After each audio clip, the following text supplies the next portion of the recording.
Thank you, Daniel. It's a great pleasure to be here this evening and to say a few words on a subject that's very close to my heart.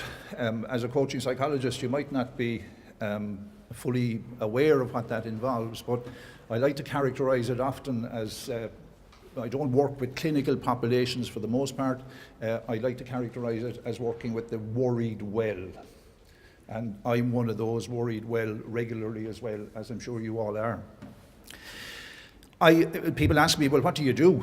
What's it all about? And I actually like to reduce it down to just a little story of 3 buses. And they're each of different colours. The first one I'd like to explore is the blue bus.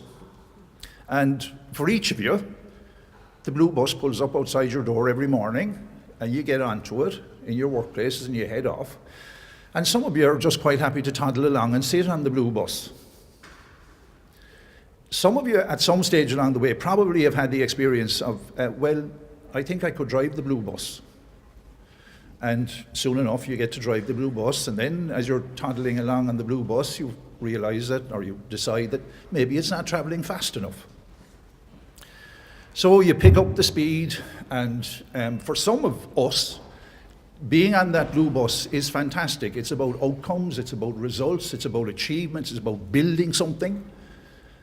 But somewhere along the way, things can go slightly wrong. We can actually begin to identify with that blue bus, and sometimes we don't want to get off of it. Sometimes we don't even pull in on the side of the road to take a break or to relax. Sometimes we're going so fast that we hit bumps on the road and we wonder, well, how are we going to manage that? And maybe we don't manage it that well. And all of this is fantastic, it's wonderful. But at some stage along the way, and it's a strange thing, but that blue bus, if we begin to identify with it in a particular way, that blue bus can morph into a red bus. And that's the red bus of stress and high arousal, or maybe ultimately to low arousal and apathy, or maybe anger, or somewhere in between. Maybe the blue bus isn't traveling fast enough. So maybe we're looking out the window and there are other brighter, shinier, newer buses passing us by. And we wonder, well, why isn't mine doing the same thing? So there's all sorts of stuff going on there.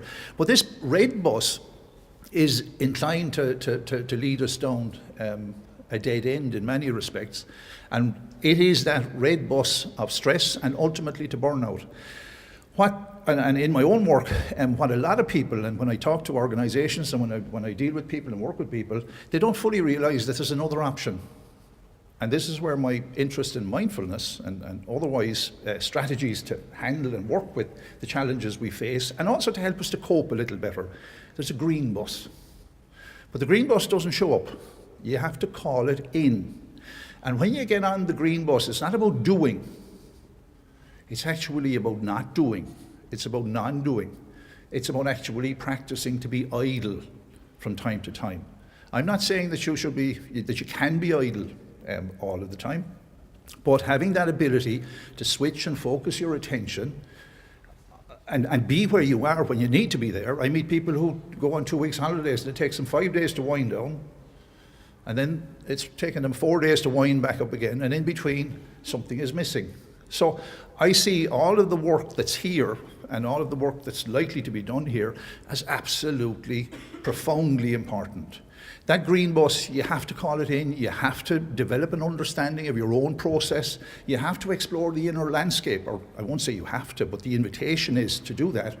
And we spend a whole year, we spend 2 years in fact up in UCC exploring that with students and working with them to understand their own patterns, their own way of dealing with things. So in that sense, there are 3 buses. Can you be on all 3 at the one time? Absolutely not. But for me, the question, and ultimately, in a very simple way, reducing it and boiling it down to the very essence, for all of us in the workplace, it's actually to understand maybe what bus we're on at the moment. At this very moment, what bus are you on? And then maybe develop the skills, and working with brilliant people like Daniel Flynn and others, actually identify, well, which bus do I need to be on? And when I am on the bus, then I'm fully there. I'm fully committed, I'm fully focused. And that to me is where mindfulness begins to make sense. I put it to the test 2 years ago when my wife dropped me to Mizenhead and I set out on a journey to Mallinhead. 500 miles, step by sometimes painful step. I got there in 23 days. But all I committed to, when I needed to, was to show up fully, slow down, and notice a bit more about what's going on around. I suppose at the end of the day, that's what it is. This mindfulness business is about noticing.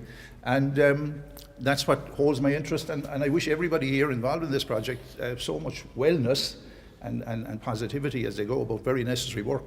And thank you for having me talk for a little while.